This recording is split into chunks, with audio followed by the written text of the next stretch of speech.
जन मिलन कार्यक्रम में सीएम धामी हुए शामिल। सीएम धामी ने आम जनता से मुलाकात कर सुनी लोगों की समस्याएं, कई समस्याओं का किया गया समाधान।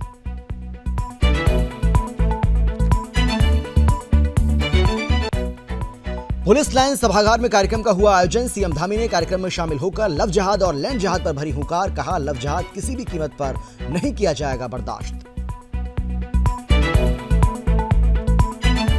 उत्तराखंड में वाइब्रेंट विलेज प्रोग्राम से बदलेगी गांव की तस्वीर। पलायन पर भी लगेगा अंकुश। रोजगार को दिया जाएगा बढ़ावा, गांव को बनाया जाएगा खुशहाल।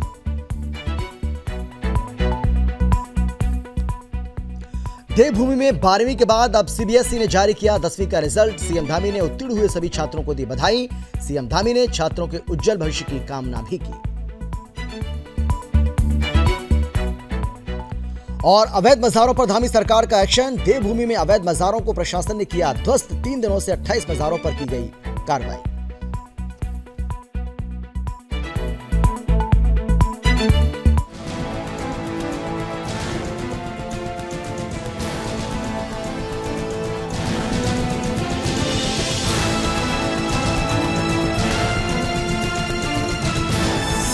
आप देख रहे हैं सुदर्शन न्यूज। नमस्कार, आप देख रहे हैं सुदर्शन न्यूज। मैं हूं आपके साथ अमित शर्मा। शाम के 4 बज चुके हैं। वक्त है अपना उत्तराखंड का। उत्तराखंड के सीएम पुष्कर सिंह धामी अपने 2 दिवसीय ऊधम सिंह नगर जनपद के दौरे के दौरान दूसरे दिन नगर तराई गांव स्थित अपने घर पर आम जनता से मिले। जन मिलन कार्यक्रम के दौरान मुख्यमंत्री ने उनका घर पर आई जनता की शिकायतों को सुना। इस दौरान मुख्यमंत्री ने मौके पर मौजूद अधिकारियों को जनता की शिकायतों और समस्याओं को तत्काल समाधान करने के आदेश भी दिए। मुख्यमंत्री ने अधिकारियों से कहा है कि शिकायतें लेकर आई जनता की समस्याओं का तत्काल समाधान किया जाए। साथ ही आम जनता से मिलने के बाद मुख्यमंत्री रुद्रपुर के लिए रवाना हो गए।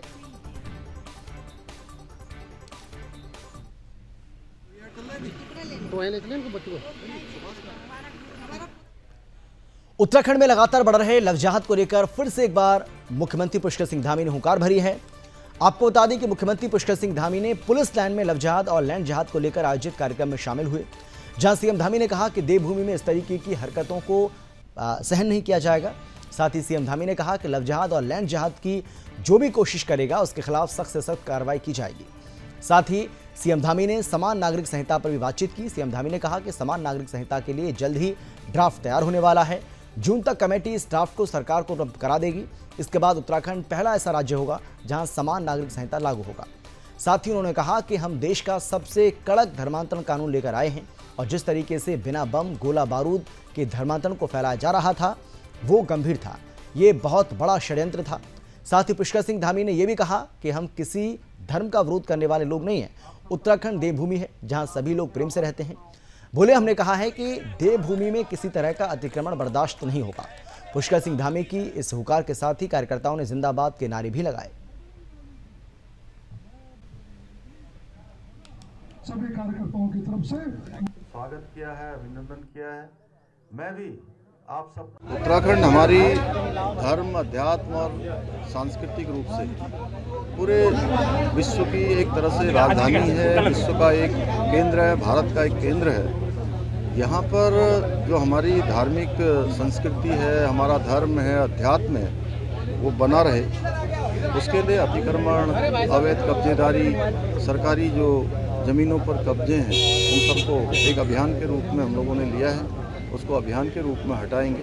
और उत्तराखंड बहुत शांत प्रदेश है। सब लोग एक दूसरे के साथ भाईचारे के साथ रहते हैं और किसी प्रकार का कोई यहाँ पर मतभेद नहीं है, किसी प्रकार का भेद नहीं है। आपस में सब मिलकर, और हम तो वैसे भी हमारे देश के यशस्वी प्रधानमंत्री मोदी जी का जो मंत्र है, सबका साथ, सबका विकास और सबका विश्वास और सबका प्रयास, इस मंत्र को आत्मसात करके आगे बढ़ने वाले हैं। सबको साथ में लेकर उत्तराखंड हिंदुस्तान का श्रेष्ठ राज्य बने।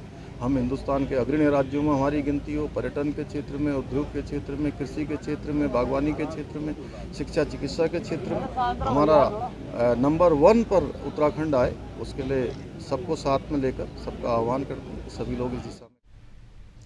अंतर्राष्ट्रीय सीमा चीन और नेपाल से सटे उत्तराखंड के सीमावर्ती गांव न केवल पहले की तरह गुलजार होंगे बल्कि उनमें खुशहाली और अप्रत्व की बयार भी बहेगी।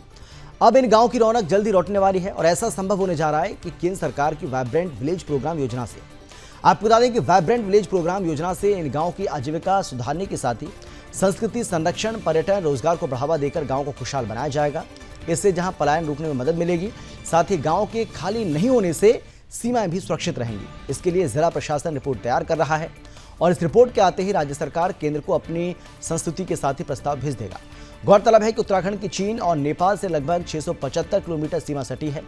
अंतर्राष्ट्रीय सीमा से लगे गांव में बढ़ते पलायन को लेकर केंद्र सरकार सुरक्षा की ओर से वाइब्रेंट विलेज प्रोग्राम देश भर में लागू करने जा रही है और इसके लिए अभी तक प्रधानमंत्री के निर्देश पर प्रदेश में अभी तक केंद्रीय स्वास्थ्य मंत्री मनसुख मंडाविया मार्च माह में मलारी गांव चमोली में उत्तरकाशी, केंद्रीय पर्यटन और संस्कृति मंत्री जी किशन रेड्डी अप्रैल में भटवाड़ी ब्लॉक उत्तरकाशी के सीमांत गांव को का दौरा कर चुके हैं।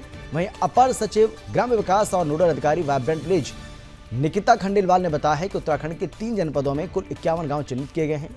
सीमांत गांव को पर्यटन की दृष्टि से विकसित करने के लिए प्रभावी कदम भी उठाए जा रहे हैं।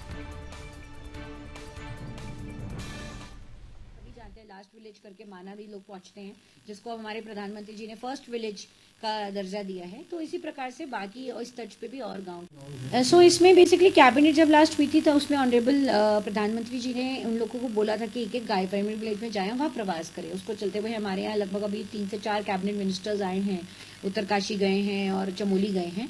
उन्होंने वहाँ रह के गाँव वालों से बात करके वहाँ की जो परिस्थिति है उसको समझते हुए कुछ अपने भी सजेशंस दिए हैं जो कि स्टेट को आए हैं और स्टेट के विभिन्न विभाग उसमें कार्य कर रहे हैं और जितने भी सजेशंस मटेरियलाइज हो सकते हैं या प्लान में इंक्लूड हो सकते हैं उसको करके हम भेजेंगे आगे भारत सरकार। आशा तो है, लेट्स होप। हम तो चाहते हैं कि ज्यादा से ज्यादा कैबिनेट मिनिस्टर्स हैं। नहीं, अभी कोई सच नहीं है। अभी जॉइंट सेक्रेटरी भारत सरकार का एक विजिट हम लोगों का जरूर है, प्लान है कल से। बाकी अभी मिनिस्टर्स का भी किसी का। उत्तराखंड में केंद्रीय माध्यमिक शिक्षा बोर्ड सीबीएसई ने सुबह 12वीं के नतीजे जारी कर दिए हैं। वहीं आपको बता दें कि दोपहर बाद सीबीएसई की ओर से 10वीं के परिणाम घोषित कर दिए गए। मुख्यमंत्री पुष्कर सिंह धामी ने सीबीएसई के 10वीं और 12वीं कक्षा में उत्तीर्ण होने वाले प्रदेश के सभी छात्र छात्राओं को बधाई दी है। साथ ही सीएम धामी ने छात्रों के उज्जवल भविष्य की कामना भी की। मुख्यमंत्री ने कहा कि परीक्षा में जिन विद्यार्थियों को कम अंक प्राप्त हुए हैं वो छात्र निराश ना हो और परिश्रम करते रहें। जीवन का प्रत्येक क्षण हमें अनुभव और अवसर दोनों प्रदान करता है।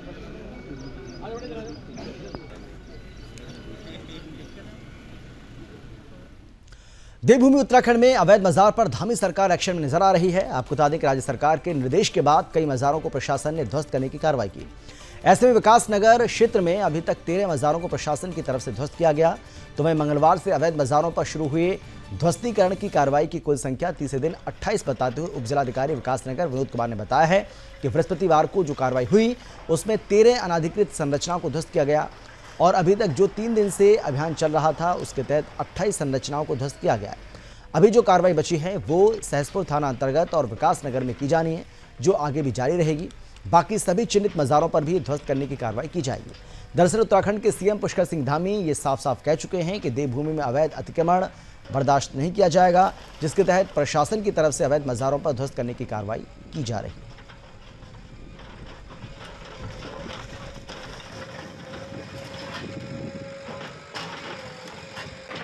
आज जो कार्रवाई हुई है 13 अनाधिकृत संरचनाओं को ध्वस्त किया गया है और अभी तक जो 3 दिन से अभियान चल रहा था उसके तहत 28 संरचनाओं को ध्वस्त किया। अभी जो कार्रवाई बची हुई है कुछ सहसपुर थाना के अंतर्गत और विकास नगर के थाना के अंतर्गत कार्रवाई की जानी है, जो आगे जारी है। जिन धार्मिक संरचनाओं पर ध्वस्तीकरण हुआ उनमें मानव अवशेष कुछ पाए गए हैं क्या?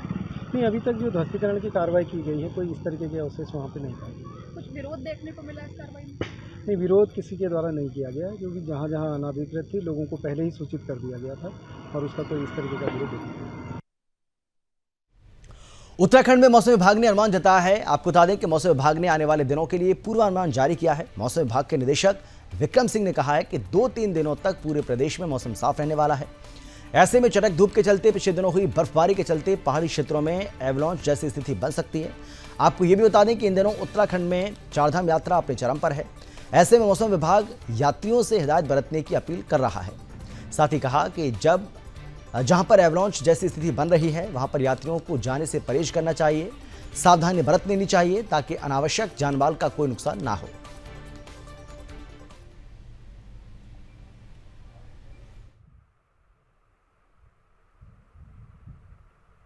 3000 मीटर या 3000 के ऊपर के जो क्षेत्र थे और 2-3 दिन वो एक्टिविटी चली, अच्छी एक्टिविटी चली थी।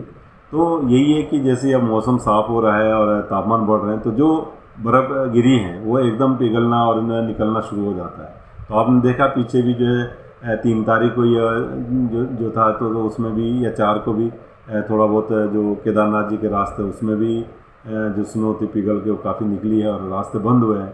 इसी तरह मीडिया में आज भी रिपोर्ट है कि जो है कल आपके पिथौरागढ़ डिस्ट्रिक्ट में भी ऐसा कुछ एरिया में देखा गया है। तो जो स्नोफॉल अभी गिरी हैं जो इस 3-4 दिन की जो एक्टिविटी थी पीछे 30 तारीख से लेकर 3 तारीख के बीच में, तो वो कहीं ना कहीं वो सस्टेन तो करेगा नहीं, वो स्नो जो है जल्दी पिघलता है निकलेगा। तो छोटा मोटा इस तरह की चीज़ें बिल्कुल अभी भी संभावना है, क्योंकि अभी पूरी तरह वो जो चीज़ें ख़त्म हुई नहीं है वो देखने को हायर हिमालयन रीजन में कहीं कहीं।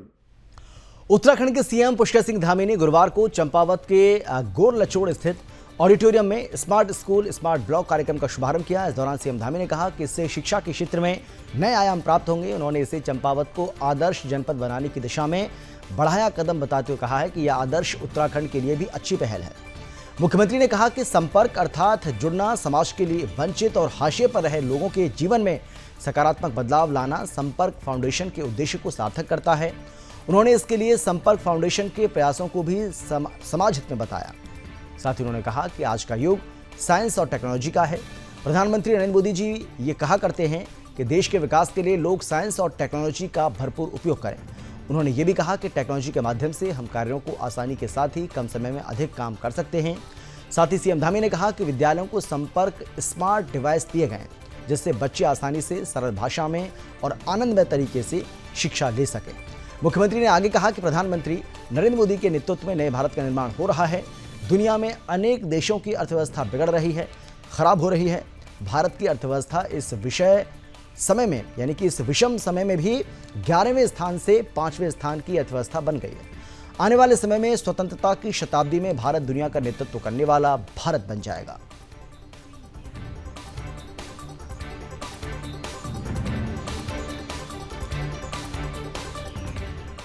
उत्तराखंड में लगातार लव जिहाद के मामले सामने आ रहे हैं। आपको बता दें कि लगातार उत्तराखंड में तमाम जिलों से ऐसी घटनाएं दिख रही हैं।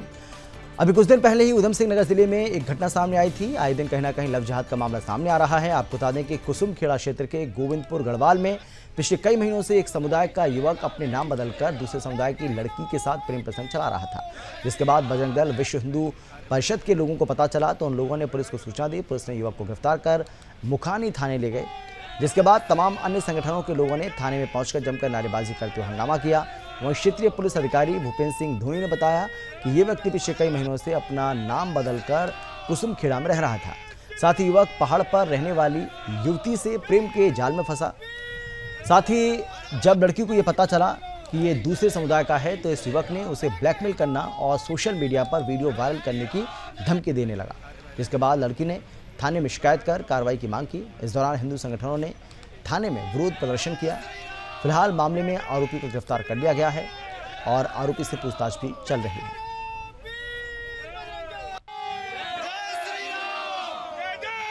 मैं मुखानी थाना अंतर्गत जो है एक युवती ने शिकायत करी है कि वो एक फरमूद अली हसन नाम का व्यक्ति है जो शुरू में उसको अनमोल नाम से मिला और उससे दोस्ती हो गई और शादी करने की बात कही और उस दौरान रिलेशन भी बने। बाद में पता चला कि वो उसका असली नाम युवती को पता चला कि फरमूद हसन है, तो उस पर उसने फिर ऐतराज़ जताया और ऐतराज़ जताया तो उसका कहना यह है कि वो उसको धमकी दे रहा था कि मैं तेरे वीडियो वायरल कर दूंगा। तो आज इस संबंध में उसके द्वारा एक तहरीर थाने में दी गई है, तो अभियोग पंजीकृत करेंगे और नियमानुसार। उत्तराखंड में गर्मी शुरू होते ही लोगों को पानी की समस्या से दो चार होना पड़ रहा है, जिसकी वजह से स्थानीय लोगों ने कई बार जल संस्थान का घेराव किया, जिसके बाद अधिकारियों की ओर से आश्वासन मिला कि जल्दी सेवाओं को दुरुस्त किया जाएगा, लेकिन स्थिति जस की तस बनी हुई है।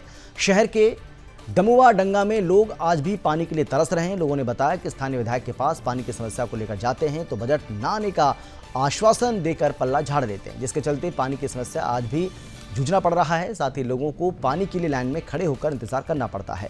फिलहाल लोगों ने राज्य सरकार से जल की समस्या को समाधान करने की मांग की है।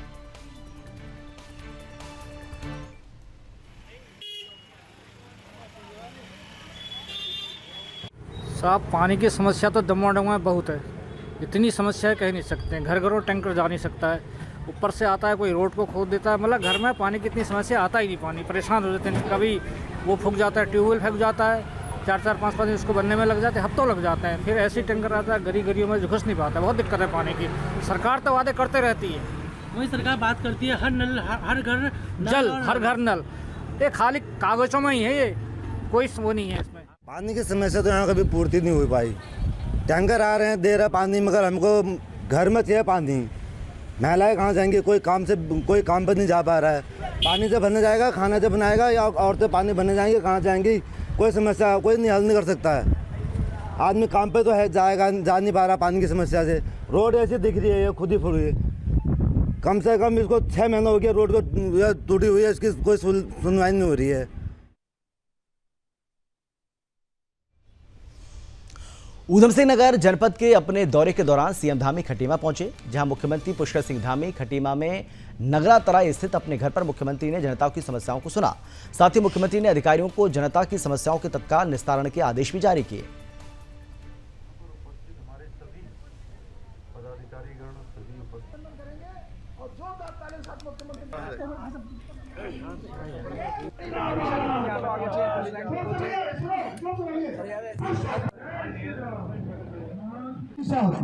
बजरंग बली की जय, बजरंग बली की वह गदा सभी कार्यकर्ताओं की। रामपाल जी और यहाँ पर उपस्थित हमारे सभी पदाधिकारीगण सभी उपस्थित करेंगे और जोरदार ताली के साथ मुख्यमंत्री।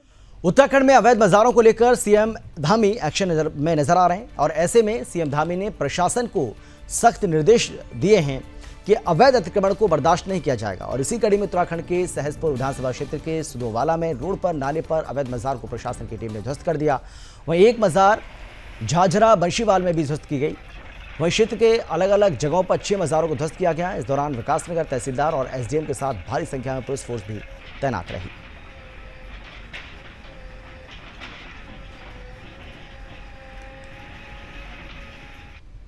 उत्तराखंड के सीएम पुष्कर सिंह धामी ने कुलपति सचिवालय प्रशासनिक भवन सभागार पहुंचे, जहां सीएम धामी ने विधानसभा क्षेत्र लालकुआ, भीमताल, नैनीताल, कालाडूंगी में विभिन्न विकास कार्यों की प्रगति के संबंध में समीक्षा बैठक की। इस दौरान बैठक के आयोजन पर विधायकों ने सीएम धामी का आभार जताया। बैठक में केंद्रीय रक्षा राज्य मंत्री अजय भट्ट के साथ कई गणमान्य लोग शामिल रहे।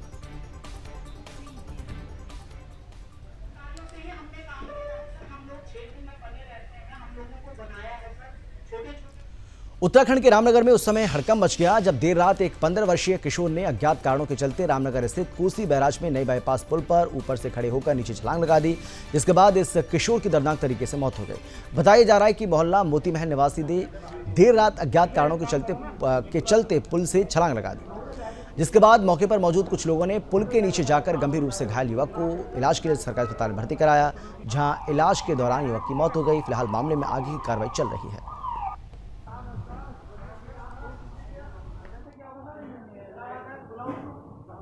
हाँ, ये लगभग 9 साढ़े 9 बजे की घटना है। मुझे अभी थोड़ी देर पहले इसकी इन्फॉर्मेशन दी थी मेरे नाइट इंचार्ज ने, और मैं उसके बाद यहाँ पे पहुँचा तो मैंने देखा कि हाँ, ये मैं कोई भानु नाम का पेशेंट आया था। उनके साथ लगभग 15-20 लोग थे, उनकी फैमिली के सारे, और वो लोग अंदर आए और पेशेंट ने कहीं से जंप किया था, बहुत क्रिटिकल केस था। और जहाँ हमारे डॉक्टर ने उनको रिसीव किया और उनका ट्रीटमेंट करना स्टार्ट किया तो वो लोग हाइपर हो गए, और उस समय उन्होंने काफ़ी ज़्यादा वहाँ अंदर हमारी टेबल को गिराया। उसके बाद हमारी एम्बुलेंस बाहर खड़ी थी, उसके दोनों शीशे तोड़ दिए, और इस सब की मैं जांच करवा रहा हूँ। बाकी मैं जो भी जांच के बाद होगी आपको पूरी बात बता पाऊँगा। स्टाफ के साथ भी अभद्रता? जी बिल्कुल, मेरे स्टाफ ने भी मुझे बताया कि उनके साथ भी बहुत अभद्रता हुई है। वो मैं अभी वीडियो रिकॉर्डिंग में देख के ही बता सकता हूँ आपको, क्योंकि अभी आप लोगों ने भी कहा है कि वीडियो रिकॉर्डिंग देखनी है, तो मैं उसको अभी चेक कराता हूँ, फिर मैं आपको। उत्तराखंड के मसूरी में माल रोड का सौंदर्यीकरण का कार्य तेजी से चल रहा है। माल रोड के पुनर्निर्माण कार्य से स्थानीय लोगों के साथ ही पर्यटकों को आने जाने में काफी परेशानियों का सामना करना पड़ता है, जिसके चलते स्थानीय लोगों ने मसूरी माल रोड में फैली अव्यवस्था को लेकर गांधी चौक पर धरना प्रदर्शन कर प्रशासन पर मसूरी की अनदेखी का आरोप लगाया। व्यापारियों ने कहा कि मसूरी का पर्यटन सीजन शुरू होने को है। साथ ही व्यापारियों ने यह भी कहा है कि मसूरी में माल रोड का पुनर्निर्माण कार्य जनवरी से चल रहा है। साथ ही पुनर्निर्माण और सौंदर्यीकरण का कार्य धीमी गति से चलने के साथ ही माल रोड व्यवस्थित हो रखा है, जिससे मसूरी का पर्यटन सीजन प्रभावित होगा, जिससे व्यापारियों को आर्थिक नुकसान भी होगा। इस पूरे मामले पर एसडीएम मसूरी नंदन कुमार ने कहा है कि माल रोड के पुनर्निर्माण के तहत माल रोड की सड़क निर्माण का कार्य पूरा हो चुका है। सड़क किनारे मलबे को भी हटा दिया गया है। सड़क किनारे लगाने वाले कोम्बल स्टोन का काम तेजी से चल रहा है, जिसमें कुछ समय लगेगा। उन्होंने कहा कि पर्यटन सीजन में पर्यटकों को किसी प्रकार की कोई दिक्कत ना हो, इसके लिए भी प्रशासन की तरफ से लगातार प्रयास किए जा रहे हैं। हाल ही में की लड़ाई पूरी नहीं रहती तब तक आपका आसपास का वातावरण अच्छा नहीं होता, व्यापारिक वातावरण हो। जैसा कि आप लोग देख सकते हैं और आप लोग वीडियो के माध्यम से लोगों को भी दिखा सकते हैं कि मॉल रोड का जो ब्लैक टॉप का काम था वो पूरा हो चुका है। जो मलबे की स्थिति थी उसका भी निस्तारण हो गया है। मलबा अब नहीं है। कहीं कहीं पे अगर कुछ नाले वगैरह का काम चल रहा है तो उसकी खुदाई में हल्का फुल्का मलबा है, वो भी तत्काल निस्तारित कर दिया जाता है। क्योंकि कॉबलिंग का वर्क हो रहा है जंक्शंस पे, तो उसके लिए कुछ कॉबल स्टोन्स पड़े हैं, उसको भी जल्दी जल्दी से वहाँ शिफ्ट कर दिया जा रहा है जहाँ पे भी काम। तो फिलहाल जो है मसूरी का जो पर्यटन सीजन स्टार्ट होने वाला है या हो चुका है, उसके लिए मसूरी में मैं यही कहूँगा कि जो रोड का काम था वो हो चुका है, जो इनिशियल ब्लैक टॉप वाला जो काम था, और रोड सुचारू है और इसमें पर्यटकों को आने वाले सीजन में कोई हल्द्वानी के वानिकी प्रशिक्षण अकादमी पश्चिम बंगाल के 41 one ranger passing out parade में शामिल हुए। पासिंग आउट परेड में मुख्य अतिथि के रूप में अपर प्रमुख वन संरक्षक SS रसाइली समेत विभाग के अन्य आला अधिकारी मौजूद रहे। 41 वन रेंजर आपको बता दें कि आज प्रशिक्षण लेकर पूरी तरह से वनों की सेवा करने के लिए तैयार हो गए। पासिंग आउट परेड के दौरान सभी 41 वन रेंजरों ने जंगलों में वन संपदा के साथ ही वन्य जीवों की रक्षा का वचन भी लिया। मुख्य अतिथि अपर प्रमुख वन संरक्षक SS रसाइली ने कहा कि हल्द्वानी के उत्तराखंड वानिकी प्रशिक्षण अकेडमी में पश्चिम बंगाल के 41 वन रेंज अधिकारियों ने 18 महीने का प्रशिक्षण पूरा कर लिया है, जिसमें इनको हर तरीके की परिस्थिति में ढलने का प्रशिक्षण दिया गया है कि जंगल के अंदर पुराने और नए तरीके से किस तरीके से काम किया जा सकता है। प्रशिक्षण पूरा करने के बाद पश्चिम बंगाल के वन रेंजर अधिकारियों का कहना है कि जंगलों के अंदर वन संपदा के साथ ही वन्य जीवों की रक्षा करना बहुत बड़ी चुनौती होती है, जिसको वो पूरी निष्ठा और ईमानदारी से करेंगे।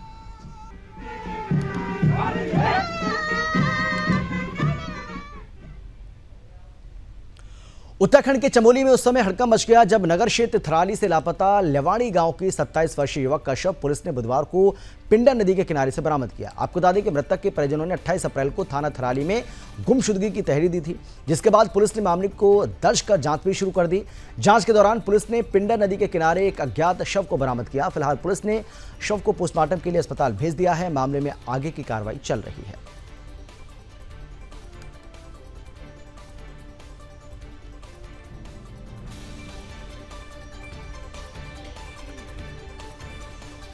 तो उत्तराखंड के चमोली की तस्वीर आपको दिखा रहे हैं, जहां पर नदी के किनारे एक युवक का शव मिलने से सनसनी फैल गई। बताया जा रहा है कि युवक कई दिनों से लापता चल रहा था। हालांकि पुलिस अब इस पूरे मामले की जांच में जुट चुकी है। पुलिस ने शव को बरामद कर पोस्टमार्टम के लिए भेज दिया है।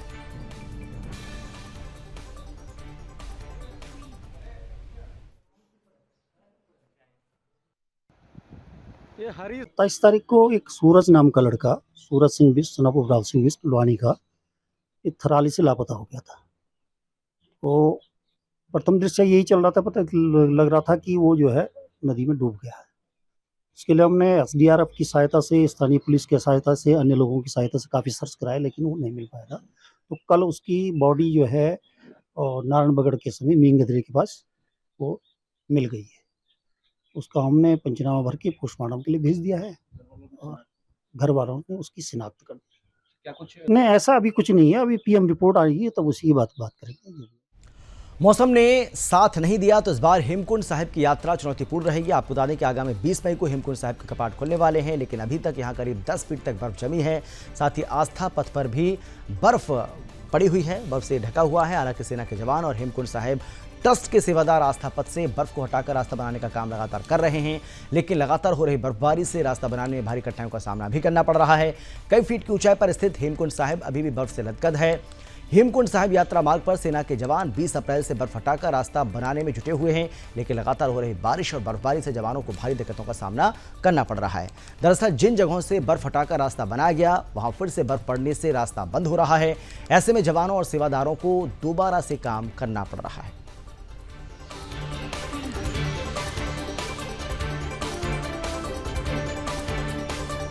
तो तस्वीर आपको हम दिखा रहे हैं। आपको बता दें कि हेमकुंड साहिब की यात्रा अब शुरू होने वाली है, लेकिन 10 फीट तक बर्फ यहां पर जमा होने से भारी परेशानी का सामना करना पड़ रहा है। हालांकि सेना के जो जवान हैं लगातार इस बर्फ को हटाने का काम कर रहे हैं, लेकिन उनके लिए जो सबसे बड़ी चुनौती बना हुआ है वो ये है कि लगातार बर्फबारी हो रही है और साथ ही बारिश भी हो रही है। और इसकी वजह से जैसे वो उस रास्ते को क्लियर करने की कोशिश करते हैं, इस रास्ते को बनाते हैं, बारिश हो जाती है, बर्फबारी लगातार हो रही है, तो उनकी मेहनत पर पानी फिरता हुआ नजर आ रहा है। लेकिन सवाल है कि क्या इस बार बर्फीली गलियों से यात्रा गुजरने वाली है। हेमकुंड में हिमखंड काटकर रास्ता बनाया तो गया है, लेकिन इस रास्ते पर लगातार बर्फबारी और बारिश होने से रास्ता एक बार फिर से अवरुद्ध हो गया है। ऐसे में सवाल ही है जो हम बार बार कह रहे हैं कि क्या हेमकुंड साहिब की इस बार की जो यात्रा है वो इस बर्फ के बीच से ही गुजरने वाली है।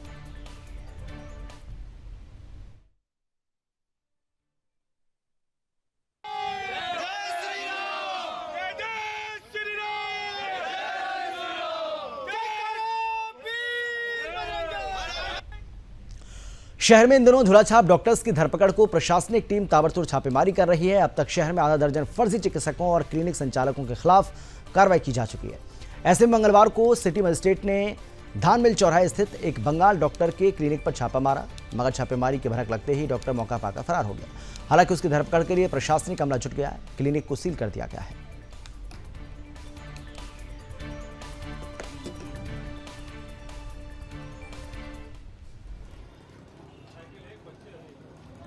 ये लगातार जैसा कि आप देख रहे हैं स्वास्थ्य विभाग के साथ एक संयुक्त कार्रवाई की जा रही है। जिनके पास डिग्री नहीं है, जो अवैध रूप से लोगों का इलाज कर रहे हैं, ऐसे जो अपने को डॉक्टर कह रहे हैं जबकि उनके पास कोई भी डिग्री नहीं है और लोगों की जान के साथ खेल रहे हैं, उन पर लगातार कार्रवाई की जा रही है। जिस क्रम में आज धान मिल में यहाँ पर सूचना मिली थी कि एक अपने को बंगाली डॉक्टर बताते हैं, उनके पास कोई डिग्री नहीं है, इलाज कर रहे हैं। तो अभी हमारे आने पर उन्होंने इसको बंद करके वो भाग गए हैं। उनको बुलाया जा रहा है और कोई भी ऐसे लोग जो वैध रूप से बिना डिग्री के लोगों का इलाज कर रहे हैं उस पर लगातार कार्रवाई हमारी और स्वास्थ्य विभाग की जारी रहेगी। और मेरा भी आप लोगों के चैनल के माध्यम से भी ये अपील है कि जो डॉक्टर हैं जिनके पास डिग्री है उन्हीं से अपना इलाज कराएं, क्योंकि कभी भी किसी दवा की जानकारी ना होने से स्वास्थ्य के साथ खिलवाड़ भी होगा और गलत नुकसान उठाना पड़ सकता है। यह कि हमें खबर मिली थी कि यहाँ पे एक डॉक्टर जो है डॉक्टर कह के अपने यहाँ बहुत समय से क्लिनिक चला रहा है। आज हम आए तो हमारे आने से पहले ये भाग गया है, तो उसकी अभी कार्रवाई सिटी मजिस्ट्रेट मैडम की तरफ से की जा रही है। इसे सील किया जाएगा और उसके आने के उपरांत ही खोल के देखा जाएगा कि इसके अंदर वाकई अवैध क्लिनिक चल रहा था या नहीं चल रहा था। इससे पहले जितनी कार्रवाई की गई है उसमें कितने लोग पाए गए और कितने कार्रवाई की गई? अभी तो कल भी हमने चोरगलिया और आपका ये धान मिल साइड पर किया था, तो कुल मिला के कल भी 5-6 हमने क्लिनिक जो है। और इसी के साथ इस बुलेटिन में फिलहाल इतना ही, लेकिन देश और दुनिया की बाकी खबरों के लिए आप देखते रहिए सुदर्शन न्यूज। नमस्कार।